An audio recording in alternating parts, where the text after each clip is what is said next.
तिगाड़ा काम बिगाड़ा। 3 बहुओं के रवैये से सासू माँ बहुत परेशान थी। दरअसल बात ये थी कि तीनों बहुओं में किसी बात को लेकर अनबन हो गई थी। तब से ही तीनों एक दूसरे से मुंह फुलाए रहती थी। ना कोई सीधे मुंह किसी से बात करती, ना किसी का कहना मानती। पड़ोसी भी इस बात को जानते थे और जाने कैसे कैसे बातें भी करते। इसीलिए सासू माँ ने तीनों बहुओं को तुरंत अपने कमरे में बुलाया। मैं कई दिनों से देख रही हूँ, तुम तीनों अलग अलग सारे काम कर रही हो। ये सब नहीं चलेगा, तीनों को मिलकर ही काम करना पड़ेगा। सास की बात सुनकर एकदम से बड़ी बहू बोल उठती है। नहीं मम्मी जी, मैं इन दोनों के साथ कुछ नहीं कर सकती। मैं इस घर की बड़ी बहू हूँ, फिर भी ये मेरा कहना बिल्कुल भी नहीं मानती। अरे जेठानी जी, जानबूझकर मुझे डबल काम करवाती है आप। और छोटी मुझसे टेढ़े मुंह ही बात करती है। इन दोनों के बीच हमेशा सैंडविच बन जाती है मेरी, और मैं हमेशा आलू की तरह बीच में मसली जाती हूँ। मम्मी जी, इन दोनों को लगता है कि मैं छोटी हूँ तो इनके पैरों तले दब जाऊंगी, लेकिन नहीं, मेरा भी उतना ही अधिकार है जितना इन दोनों का है। बढ़िया ही दोनों मेरी चुगली करने के लिए, मुझे क्या कम समझ रखा है। तीनों बहू एक दूसरे से बहस करने लगती है और सास दोबारा ये देखकर टेंशन में आ जाती है और सबसे कहती है, चुप हो जाओ, अब से तुम तीनों सारे काम एक साथ करोगी। आंख बंद करके एक दूसरे की बात सुनोगी। तुम तीनों इस बात को गांठ बांध लो, वरना अगली छुट्टियों में तुम्हारा अपना मायके जाना कैंसिल। सास की बातें सुनकर डर के मारे तीनों हामी भर देती हैं। जी मम्मी जी, मैं समझ गई। हाँ मम्मी जी, जैसा आप कहें। आप जो कहेंगी मैं वही करूंगी। तीनों बहू सास की बात को गांठ बांध लेती है और वादा करती है कि अब से सारे काम वो तीनों एक साथ मिलकर ही करेंगी। ये सब देखकर सास खुश हो जाती है और वहाँ से चली जाती है। नीचे जाकर वो देखती है कि घर में शर्मा जी आए हुए होते हैं। सास जोर से आवाज लगाकर कहती है, अरे बहू, जरा चाय बनाकर तो लाना, शर्मा जी आए हैं। सास की बात सुनकर तीनों बहू तुरंत किचन की ओर भागती है और चाय बनाना शुरू कर देती है। मुझे तो एकदम मसाले वाली कड़क चाय पसंद है, तो हम शर्मा जी के लिए मसाले वाली चाय ही बनाएंगे। अरे नहीं दीदी, गर्मी के मौसम में मसाला चाय कौन पीता है? मैं तो शर्मा जी के लिए इलायची वाली चाय ही बनाऊंगी। ये कैसी बात कर रही हैं आप दोनों?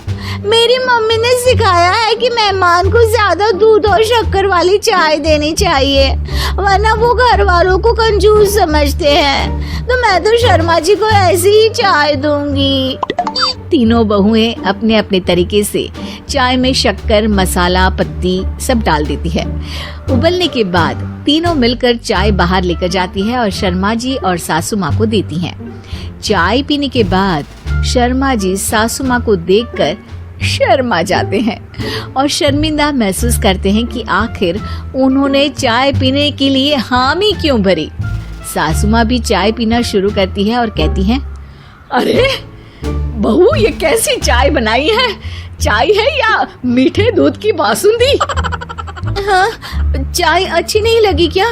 कोई बात नहीं, हम पराठा बनाकर लाते हैं। चलो चलो अंदर। हाँ हाँ चलो, हाँ आती हूँ मैं भी। नहीं नहीं, मेरा पेट चाय ने ही चौपट कर दिया, वही काफी है। पराठे से पोपट नहीं करवाना, मैं तो चलता हूँ। शर्मा जी चुपचाप पतली गली से निकल जाते हैं। अगले दिन सास बहुओं से कहती है, अरे बहू, जाओ जाके ऊपर के गेस्ट हाउस की सफाई कर दो। कल हमारे यहाँ मेरे दूर के रिश्तेदार आने वाले हैं, तो पूरे कमरे को चमका देना, समझी? तीनों बहू सास की बात को मानकर ऊपर सफाई करने चली जाती हैं और तीनों कमरे की सफाई चालू कर देती है। बड़ी बहू मकड़ी के जाले साफ करती है, तो बीच वाली झाड़ू लगाना और छोटी वाली सर्फ डालकर जमीन धोना शुरू कर देती है। अरे दीदी, जेठानी जी, अभी मैंने पूरी फर्श धोई और आप फिर से धूल नीचे गिरा रही हैं। और मछली जेठानी जी, आप बिना झाड़ू की धूल यहाँ छटक रही हैं। अरे तीनों को साफ करना है, एक साथ सफाई करते हैं ना।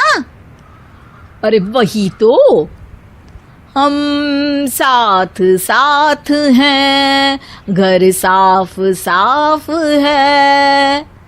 तीनों बहू ऐसे ही काम में उलझ जाती है और 2 घंटे तक एक ही कमरे की सफाई करती रहती है। बहुत देर से अपनी बहुओं को ना देखने के कारण सास ऊपर कमरे में उन्हें देखने जाती है, लेकिन कमरे में घुसते ही वो गीली फर्श पर फिसलने के कारण नीचे गिर जाती है। ओरी मोरी मैया, हड्डी मरोड़ के रख दी। आए मेरी तो कमर ही टूट गई रे। तीनों बहुएं सास को उठाती हैं और बिस्तर पर सुला देती है। अरे मेरे हाथ पैर दर्द कर रहे हैं, दबा दो, आराम मिलेगा। हाँ जी माँ जी। अरे जी माँ जी, जी माँ जी। और तीनों बहुएं एक साथ सास के हाथ को दबाना शुरू कर देती हैं। माँ की तो चीख ही निकल जाती है और नतीजा ये होता है कि सास के बचे हुए शरीर में भी दर्द उठ जाता है। हाय राम, ये क्या कर दिया तुम तीनों ने। अरे मेरी तो किस्मत ही फूटी है कि तुम जैसी बहुएं मुझे मिली। हे भगवान, पूरे शरीर में दर्द बढ़ गया है। अब तो पता नहीं कि चल भी पाऊंगी या नहीं। माफ करो, मुझे गलती हो गई मुझसे कि तुम तीनों को एक साथ काम करने के लिए बोला। सोचा था तीनों मिलके अच्छे से काम करेगी, लेकिन बड़े बुजुर्ग सही कहते थे कि 3 तिगाड़ा काम बिगाड़ा। तुम लोगों ने ये बात ना आज साबित करके दिखा दी। तुम तीनों को तो समझाना यानी मानो भैंस के आगे बीन बजाना है। तुम्हें अकेले अकेले काम करना है ना, तो अब से तुम अकेले ही अपना अपना काम करो। तीनों बहुएं वहां से जाने लगती है। अरे कहाँ जा रही हो? आप ही ने तो कहा कि अपना अपना काम करो, तो मुझे मुल्तानी मिट्टी लगानी है। अरे मुझे भी तो नेल पॉलिश लगानी है, मुझे ना मेहंदी लगानी है। सास अपना सर पीट लेती है और कहती है, अरे मुझे भी लगाना है कुछ। क्या माँ जी? क्या माँ जी? क्या माँ जी?